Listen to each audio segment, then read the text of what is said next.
saw Jerry at the Hall of Fame game last night. I'm going to talk about that. Whole bunch of stuff going on in the NBA. A whole bunch of stuff going on in the NFL. But like I said, I've been away. I missed y'all. Yo, Max. Hey, Tony. Did you miss me? Let's go, y'all. Pressure is privilege. I'm privileged that this organization, they believe in me. They put their faith in me. This is the right fit.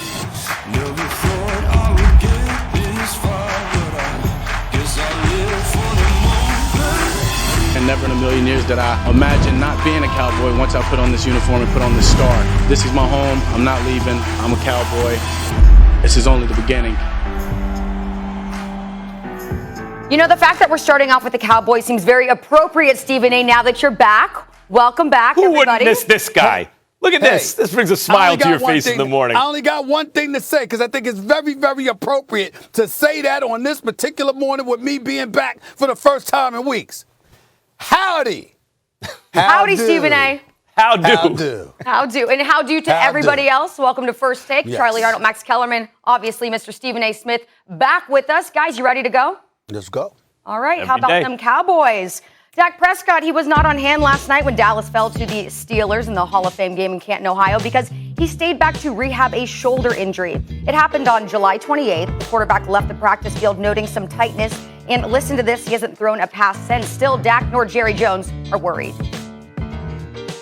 We're being cautious. We're taking it day by day. Obviously, it's 5 weeks before season opener. So I've got a lot of time, and I'm going to use that time to get myself ready for that game. Let me assure you that I don't have anything to add to his purpose of completely rehabbing so that he doesn't have any lingering effects from this issue. But the biggest benefit from it is that I'm sure you won't see him throwing any more 70-yard alley-oop passes, practicing jump balls in the end zone. That'll be let somebody else do that. All right, the Cowboys playing it cool, but Troy Aikman had this to say about Dak's injury on last night's broadcast. Quote, the Cowboys are downplaying it, but I think when your franchise quarterback is missing the amount of time he's missing, I tend to think it's probably a little bit more significant than what they have led on. Okay, so the season's starting in 5 weeks from last night. Stephen A., should Cowboys fans be worried at this point? Nah, I don't think so. I mean, it's the preseason. It's the Hall of Fame game. He was only going to play a couple of snaps anyway. I understand that anytime it comes with the shoulders, there's a reason to be concerned. We understand that. But as far as I'm concerned with considering how nasty that leg injury was to him when his leg just separated, and we know how ugly that was, that left him out for the game for the rest of the season after 4.5 games. The fifth game into the season was when he got hurt. The bottom line is that that's the primary level of concern. When you consider that, I don't want to hear all of this stuff about he's completely healthy and ready to go and whatever. That was a nasty injury. And anytime you're talking about the NFL season, Max, being 5 weeks away from starting, 5 weeks is a significant amount of time where you don't want to go out there and rush him. You certainly want him practicing.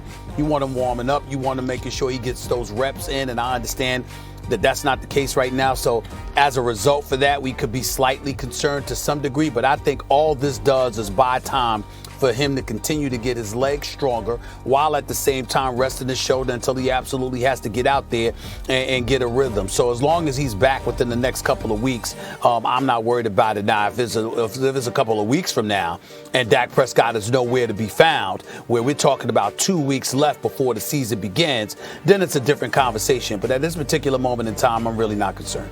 Even then, I'm not concerned. Barring a catastrophic injury, Stephen A., where he's going to miss half a season or something, I'm good if I'm a Cowboys fan. Let me tell you why.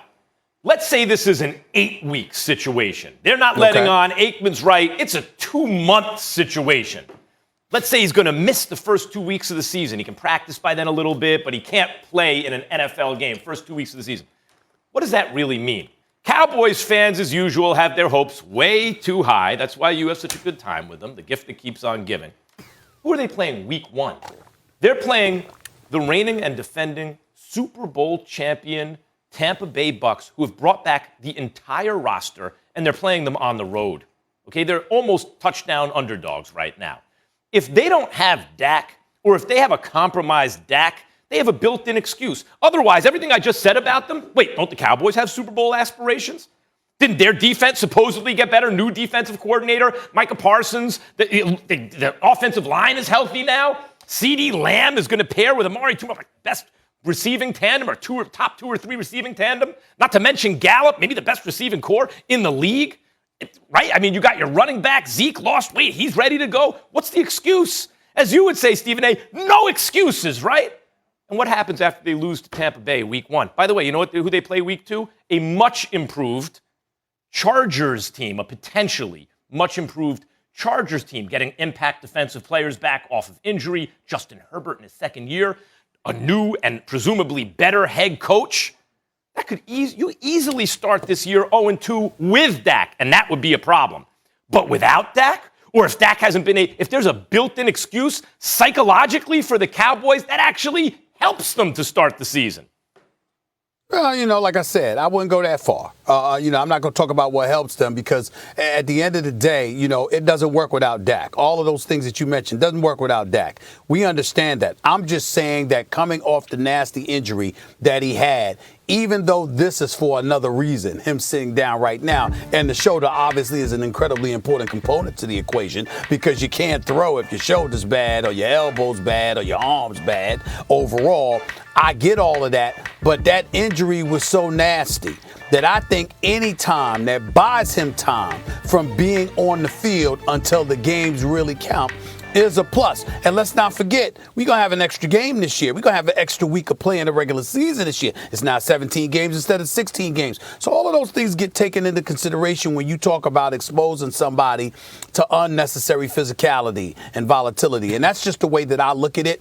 Again, if this is a couple of weeks before the season begins, I'm concerned. But right now, I'm not worried about this at all. I truly am not. One thing I would say real quick, because I know we got other stuff to talk about, Yep. The irony of Dak's situation, where he was an Iron Man to start his career. You look at the guy he was drafted with and compared to, right? Carson Wentz, primarily, was the guy he was compared to a lot. Always missing time, this and that. Dak started 16 games, season after season after season. Why won't they pay me? Didn't pay him. Finally got paid, missed the rest of the season almost immediately, right? Played a few games, wound up with an injury. It's not like now I got my money or anything. It's just the timing of it, and now may still be physically compromised.